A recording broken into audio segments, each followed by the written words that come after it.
The sun was slowly rising over the quiet harbor of Pearl Harbor. It felt as if the whole world had paused in that soft, golden light.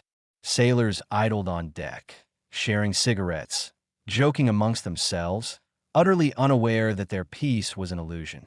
The water shimmered, reflecting the first rays of sunlight, while a gentle breeze lightly swayed the flags on the masts. Everything seemed safe. Too safe. But something fell off. A distant, barely audible hum, like the roar of an engine, made even the most seasoned sailors strain their ears. No one could pinpoint its source. The sound seemed to grow slowly, subtly, as if the very air was sensing an impending disaster. Lieutenant Commander Claude Ricketts, checking battle stations, frowned, trying to discern a random noise or a warning signal. In that moment, no one could have imagined the inferno that would erupt over Pearl Harbor mere minutes later. Then the sky tore open. Hundreds of Japanese planes dove, like predators upon their prey. Deafening explosions shattered the morning quiet. Metal shrieked, and the air filled with the stench of burning and salt water. The battleship West Virginia, the pride of the American fleet, became one of the first targets. 7 torpedoes ripped through her armor, and 2 heavy bombs slammed into the deck, turning the ship into a fiery inferno. Sailors scrambled across the deck, hearing water gush through bulkheads, steel groan under the onslaught, and they knew with chilling certainty that every step could be their last. Deep within the holds, men hammered against bulkheads, desperate for rescue, but hope was fading fast. One sailor later recalled the muffled thuds as a macabre symphony of death, each strike a sign of life, yet a reminder that salvation was receding. On deck, Lieutenant Commander Ricketts barked orders. Flood opposite compartments to prevent capsizing, thus saving the West Virginia from the fate of the Oklahoma. Meanwhile, Captain Mervyn Benyon, mortally wounded by shrapnel, held his command post until the very end, rallying his crew with words still quoted by naval enthusiasts today. Amidst the chaos, a hero emerged unexpectedly. A cook named Doris Miller, with no prior gunnery training, took his post and anti-aircraft gun and opened fire on the diving planes. His hands shook with the recoil, but his heart blazed with fury. He shot down several enemy aircraft, becoming a symbol of courage and desperate resolve. But even heroes couldn't halt the chaos. Flames and water mingled with oil, fire devoured decks and compartments. Metal buckled and groaned, making the ship feel like a doomed labyrinth. Sailors who moments before were laughing and joking now screamed, rescuing comrades, dragging the wounded, fighting flames while battling the water surging on board. As the first hour passed, the West Virginia still held. Despite 7 torpedoes and 2 bombs, the ship hadn't capsized, hadn't surrendered. But deep within its hull, dozens of sailors had dwindling chances of survival. The pounding on bulkheads, the screams, the smell of burning oil, it all merged into a hellish symphony of death and hope. At night, rescuers cautiously probing the hull could hear faint taps, praying that some were still alive inside. The hours crawled by. Inside, sailors rationed emergency supplies, collected the last drops of fresh water, some scribbled notes, leaving messages for loved ones. Yet, even in this hell, the West Virginia became a symbol of the thirst for vengeance. Every American sailor who heard the stories of survivors trapped within the steel giant swore this loss would not go unanswered. At dawn, as the smoke cleared and a thick, sticky film of oil coated the decks, the ship appeared dead. But in the hearts of those who survived the day, a resolve for retribution took root. The West Virginia would return. She became a symbol that the U.S. Navy would not forget a single sailor, would not cede an inch of sea to the enemy, and every shell fired, every gun that roared, was a promise that justice would prevail. And so, the morning of December 7th, 1941, became a legend. The battleship lying at the bottom of Pearl Harbor was no mere ship. She was a story of courage, of desperate struggle, and a symbol of future vengeance.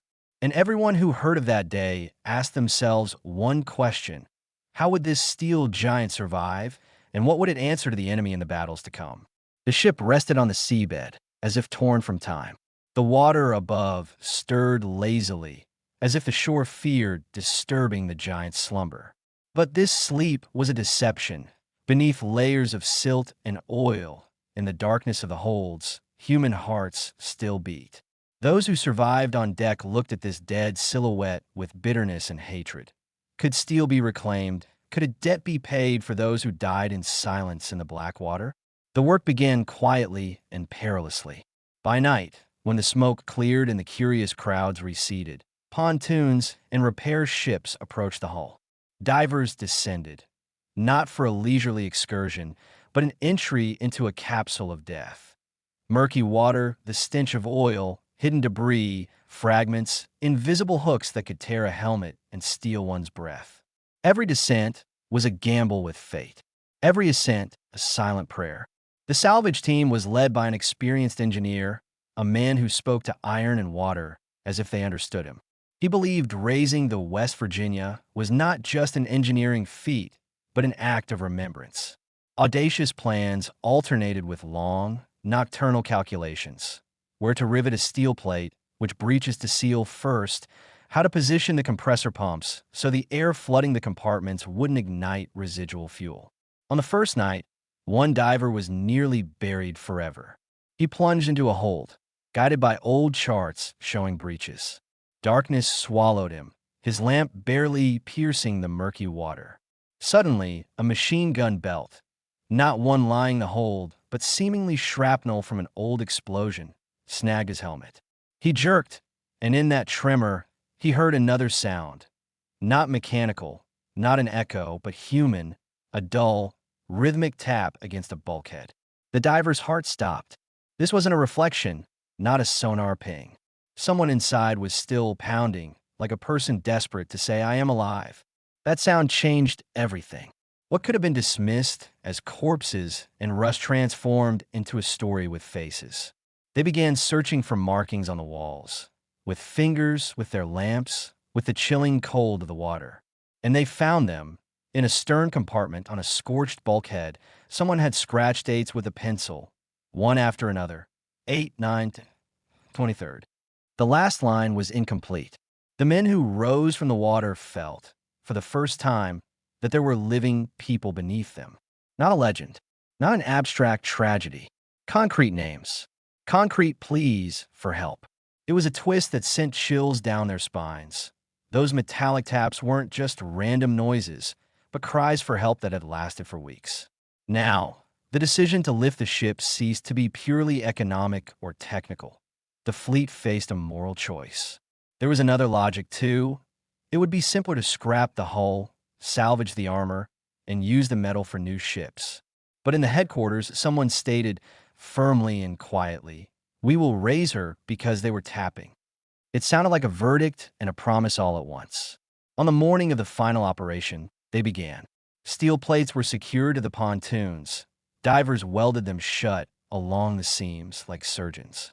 Air was pumped in gradually, the whole shirt compartment by compartment, slowly, like a person breathing their way back to life. The pontoons vibrated, the pumps groaned, and for a moment, it seemed the whole world held its breath with the ship. On May 27th, 1942, first a mast, then the upper hull, broke the surface. The people standing on the pontoons felt simultaneously insignificant and awestruck. The metal, coated in oil and volcanic soot, was visible again. Its silhouette, twisted and smelling of death, rose like a grim monument. And in that instant, someone whispered, "She's telling us we must not forget." When the holds were opened and they gained access, the scene was like another world.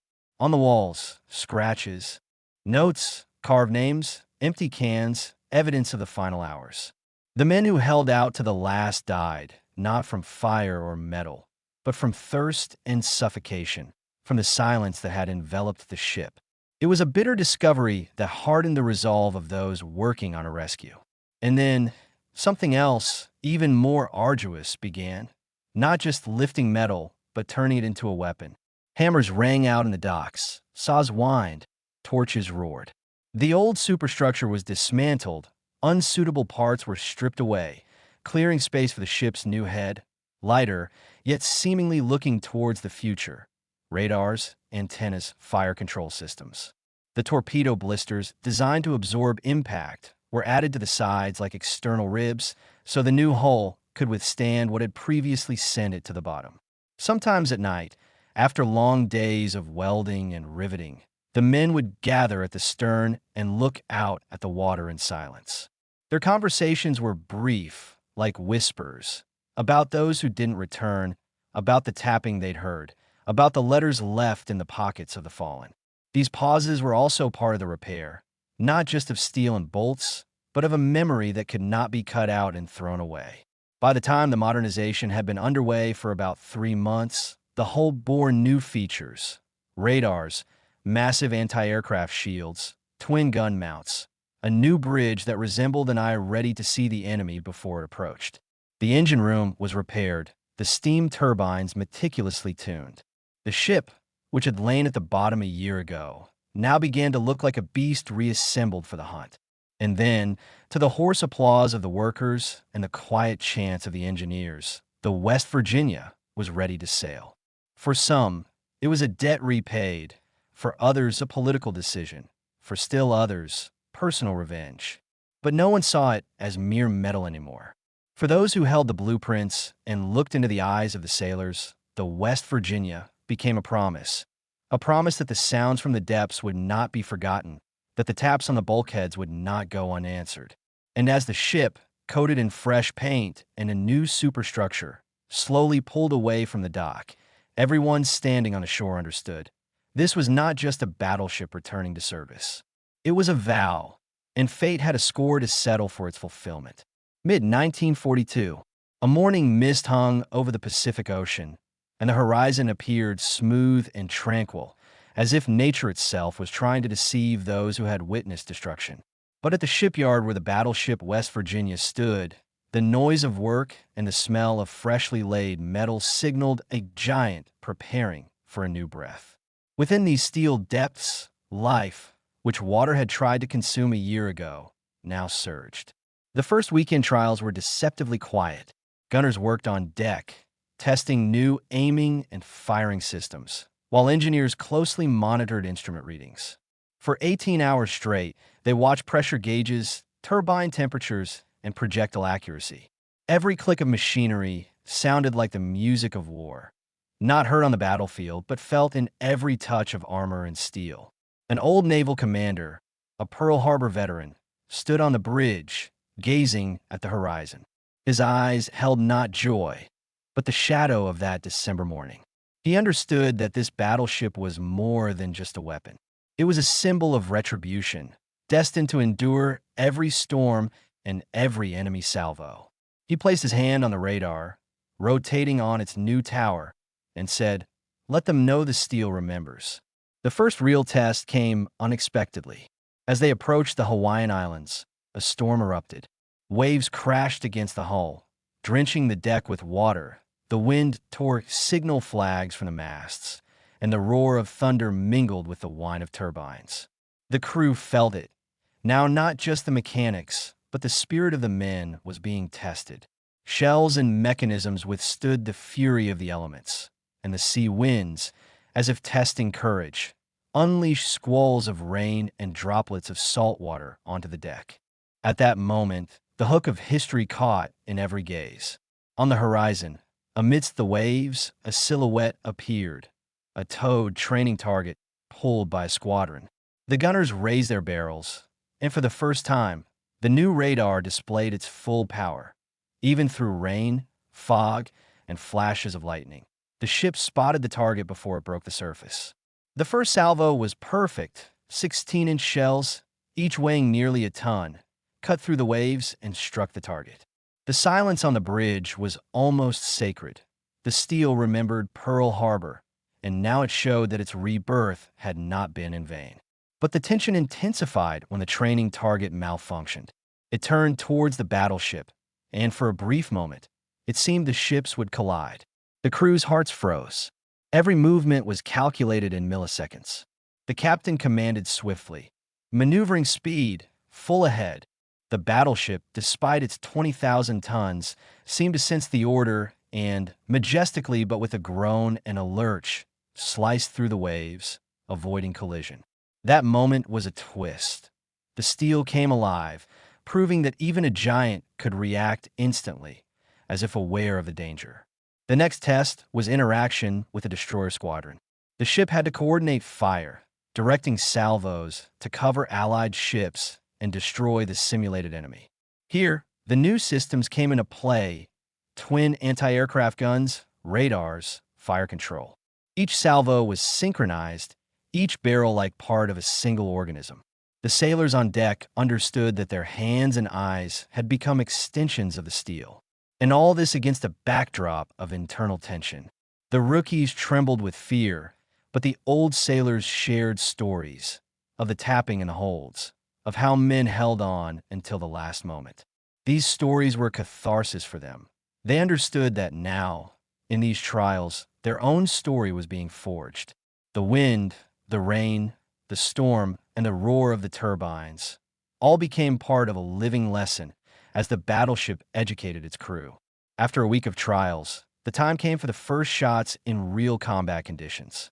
The squadron was heading towards the Surigao Strait, where a clash with the Japanese fleet was expected. A tense silence reigned on the battleship's bridge. The radar detected the enemy dozens of kilometers away. The officers' eyes focused on the instruments, their fingers on the buttons, and their hearts were simultaneously on the past and the future. The ship, once resting at the bottom of Pearl Harbor, was now preparing for its moment of truth. When the command was given to open fire, the first salvo ripped through the night darkness. Bright flashes, deafening roars, and waves surging from the shells showed that the battleship was not just alive. It had become an instrument of vengeance, capable of destroying and defending. Every shot, every sound, every flash was a vow etched in steel, armor, and human hearts. February 1945. A dense haze mixed with fog hung over the Pacific Ocean, obscuring every contour of the horizon.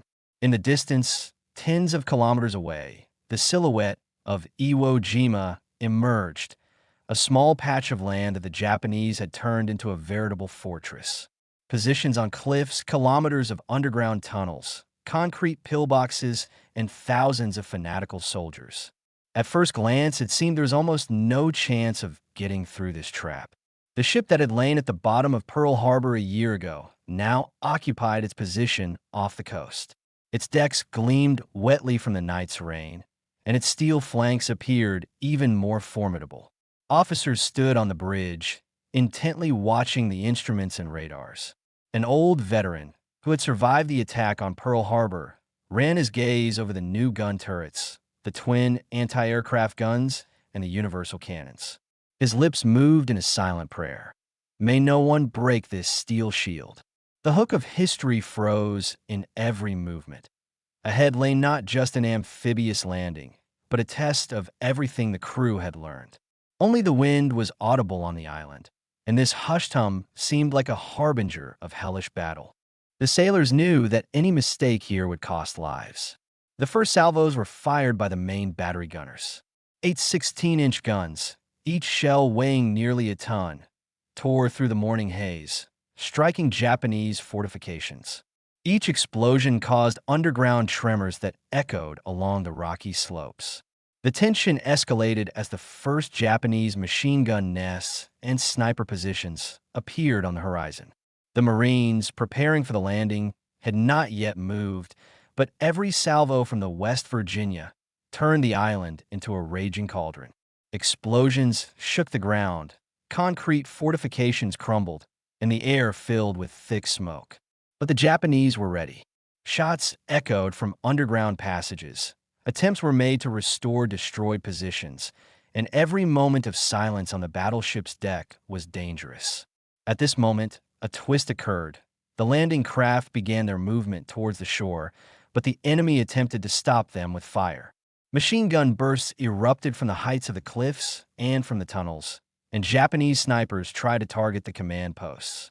Then the battleship showed its full power, Salvos from the secondary battery and twin anti-aircraft guns dispersed the enemy's fire, creating a wall of metal and flame.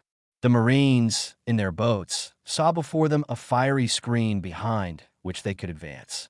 The intrigue reached its peak when one of the Japanese fortified positions opened retaliatory fire. Shells pierced part of the outer armor, fire erupted on the deck, and several sailors were wounded. For a moment, it seemed the battleship might lose its momentum.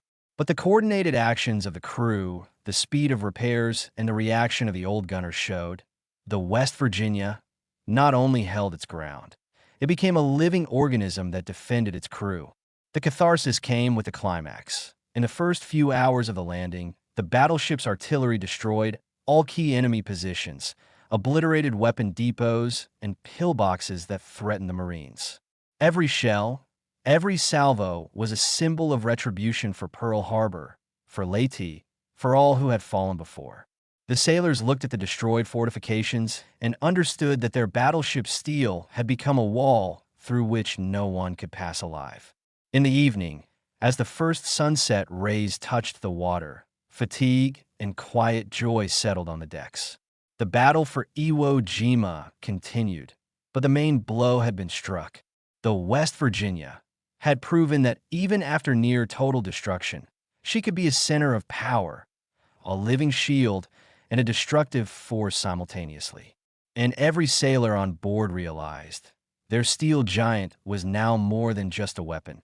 It was a symbol that was unbreakable, even in the face of death itself. October 1944. Night enveloped the Surigao Strait, obscuring the terrain and the positions of the Japanese ships. Heavy clouds lay low over the sea, and it seemed nature itself was preparing a calm before the storm. The crew of the West Virginia stood on the bridge, tension hanging in the air like metal before a hammer blow. Every gaze was fixed on the instruments, every hand trembled, but one thought pulsed in their chests. Revenge for Pearl Harbor, for Leyte, for Iwo Jima. All must be returned to the enemy. The hook of history began in the first seconds. Radars detected the Japanese squadron tens of kilometers away. Among them, the battleship Yamashiro and heavy cruisers intended to crush the American landing. No one doubted. The encounter would be bloody, and the night would witness an infernal storm of steel and fire. Quiet commands were heard on the battleship's decks. Guns were checked.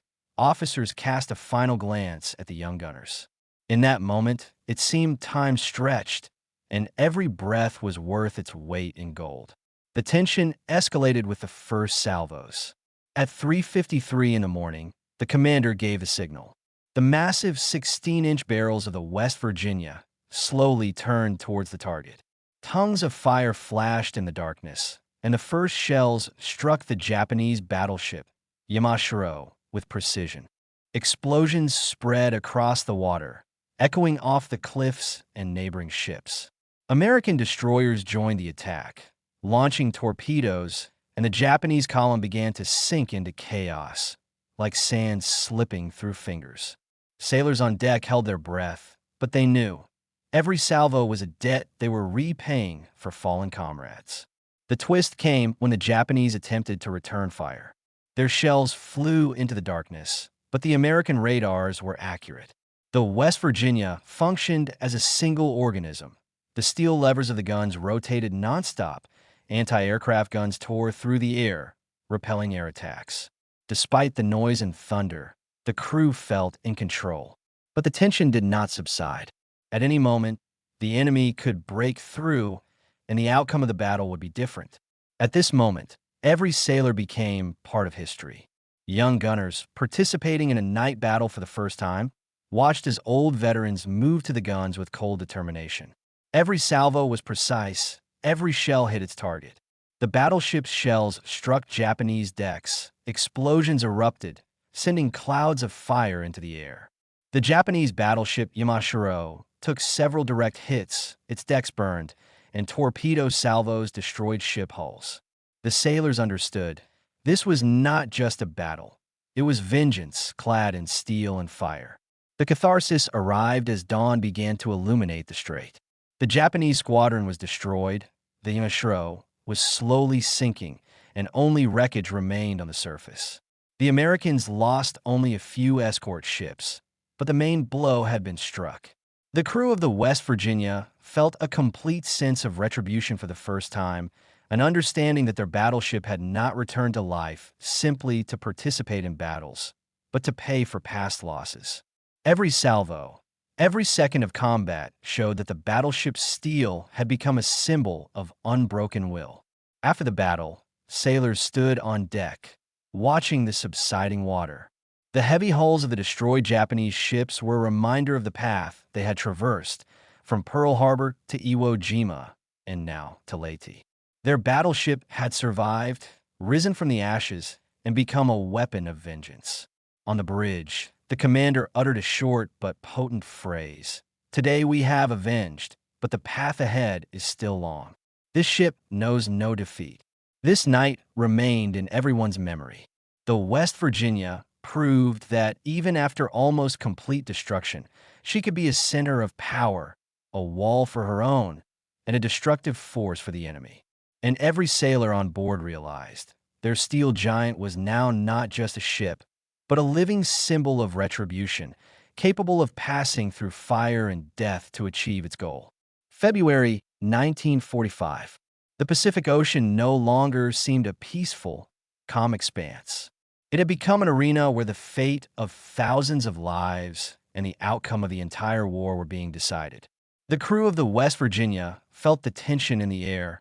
Ahead lay Okinawa, the last major barrier before the Japanese archipelago itself.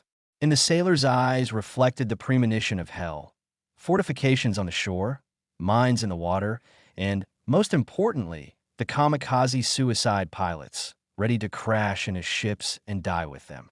The hook of history emerged immediately as the first silhouettes of Japanese fortifications became visible on the horizon. Sailors who had survived Pearl Harbor and the battles of Leyte felt a barely perceptible chill of horror. Invisible traps beneath the water, concrete pillboxes, kilometers of underground tunnels, all awaited them. But the most terrifying moment was approaching from above.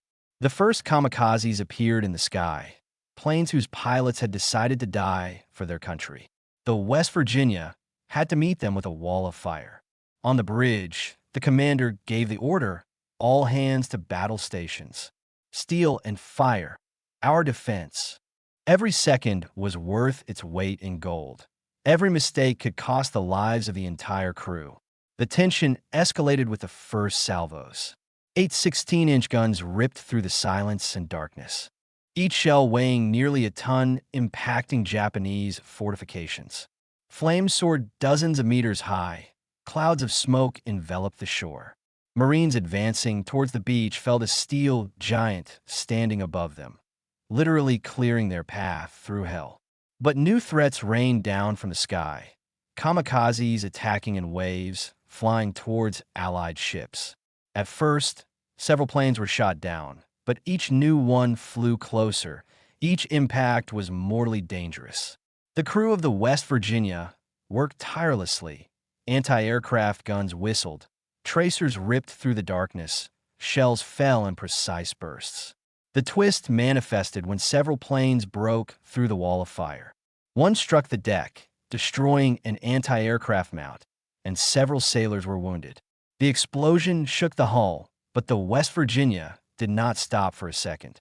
Other crew members immediately began extinguishing the fire, encouraging their comrades, and correcting the aim of the main battery. The hellish night continued for days. Every minute could be the last.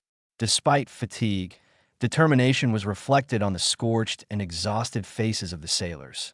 Not to let a single enemy plane through, to protect the landing force, to avenge Pearl Harbor and Leyte.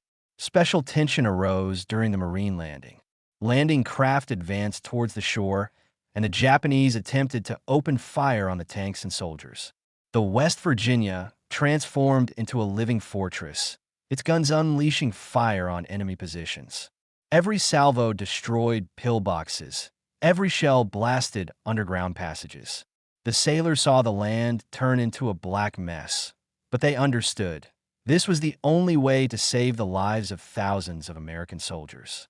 And despite the horrific chaos, despite the screams and explosions, the crew felt they were controlling events, that their steel, fire, and resolve could change the course of the battle.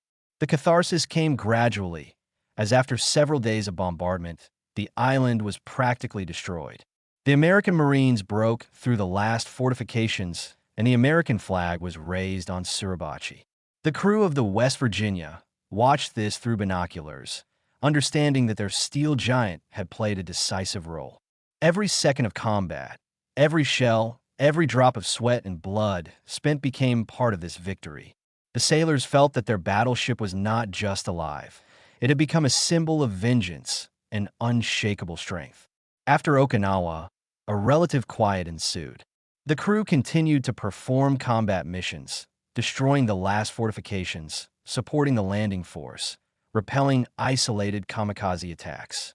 Every morning was a reminder that the war was nearing its end, but every day could be the last. By June 1945, the West Virginia remained ready for action, ready to defend her own, attack the enemy, and be a living wall in this ocean of chaos. When the news of Japan's surrender arrived in August, an unusual silence fell over the ship. Some laughed and embraced, others silently gazed at the ocean, remembering all the comrades they had lost over these years. At Pearl Harbor, Leyte, Iwo Jima, and Okinawa, the West Virginia had endured everything: death, destruction, fire, and water, and now stood as a symbol of retribution, a steel fortress that had witnessed the end of the war. September 1945, the battleship entered Tokyo Bay. Sailors lined the decks in dress uniforms. The smokestacks emitted light steam. The artillery stood at the ready. On board the Missouri, representatives of Japan signed the instrument of unconditional surrender. The crew of the West Virginia silently observed this historic moment, realizing that their ship had journeyed from fire and destruction to rebirth and victory, becoming a living symbol of strength, vengeance, and memory.